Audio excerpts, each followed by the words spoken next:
प्रणाम दोस्तों। आज का यह वीडियो मेरे और मेरे परिवार के लिए अत्यंत भावुक और पीड़ादायक है। हमारे पूज्य बाबा जी अब इस संसार में नहीं रहे। उनके स्वर्गवास के पश्चात उनकी आत्मा की सद्गति और शांति के लिए जो शास्त्रीय विधि विधान किए जाते हैं, आज मैं वही आप सबके सामने प्रस्तुत कर रहा हूं। इस वीडियो में आप देखेंगे कि कैसे एक पुत्र और पौत्र अपने पूर्वजों के प्रति अपने कर्तव्यों का निर्वहन करते हैं।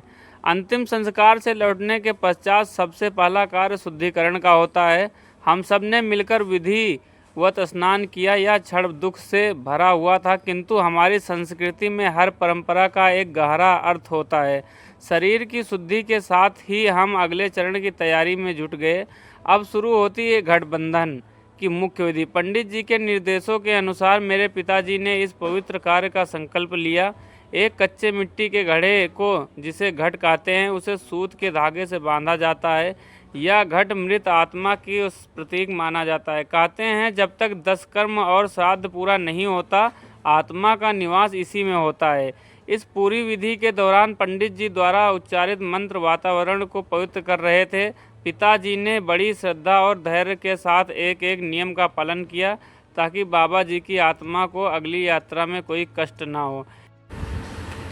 घट स्थापना के पश्चात पिताजी कुएं पर गए। यहाँ तिलावट यानी तिलांजलि की रस्म निभाई गई।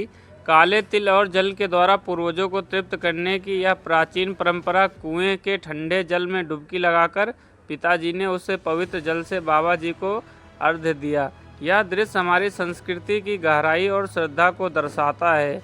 रीति रिवाजों के अनुसार मैं आप लोगों को बता दूं कि मेरे परिवार का ये कुआं है, जो कि बहुत ही ज़्यादा पुराना है। मेरे परिवार में किसी भी प्रकार की किसी की मृत्यु अगर हो जाती है तो यहीं पर सारा सब कुछ होता है। ये कुआं काफ़ी ज़्यादा पुराना है। फ़िलहाल में इसको ऐसे बना दिया गया है नए तरीके से। ये जो नहा रहे हैं ये अभी मेरे बड़े पापा जी हैं। अब ये तिलांजलि देने वाले हैं।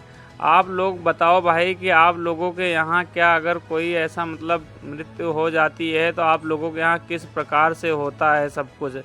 क्या आपके यहाँ के क्या संस्कार हैं? हमारे यहाँ तो भाई कुछ ऐसा ही होता है। बाल्टी में काला तिल फूल रख दिया गया है। आज पहला दिन है, इसीलिए तिलांजलि दिया जा रहा है। अब हर दिन एक एक बार बढ़ता रहेगा। आज 3 बार दिया गया है, कल 4 बार तिलांजलि दिया जाएगा। आप लोगों को मैं बताऊं कि मैं भी नहा धो के रेडी हो गया था। मैं भी अपना तिलांजलि दे लिया था। अब सब लोग तिलांजलि दे चुके हैं। अब हम बढ़ेंगे आगे की ओर। तो हमारे आगे जो जा रहे हैं ये बेचू नाऊ हैं, जो कि हमारे यहाँ के नाऊ होते हैं। वो इस रस्म को निभाते हैं। ये सब उनका काम होता है। तो भाई सब कुछ करने के बाद अब शाम हो चुकी है। शाम को मैं आपको बताऊं, रीति रिवाजों के अनुसार जो सदस्य मुख्य विधि करता है उन्हें अगले कुछ दिनों तक कड़ी मर्यादा में रहना पड़ता है।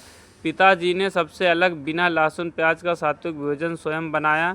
यह केवल खाना नहीं बल्कि एक तपस्या है, जो एक पुत्र अपने पिता के सम्मान में करता है। बाबा जी हमारी यादों और संस्कारों में हमेशा जीवित रहेंगे। ईश्वर उनकी आत्मा को अपने चरणों में स्थान दे। अगर आपको यह जानकारी और हमारी परंपराएं उचित लगी हों तो कृपया बाबा जी की शांति के लिए प्रार्थना जरूर करें। धन्यवाद। ओम शांति।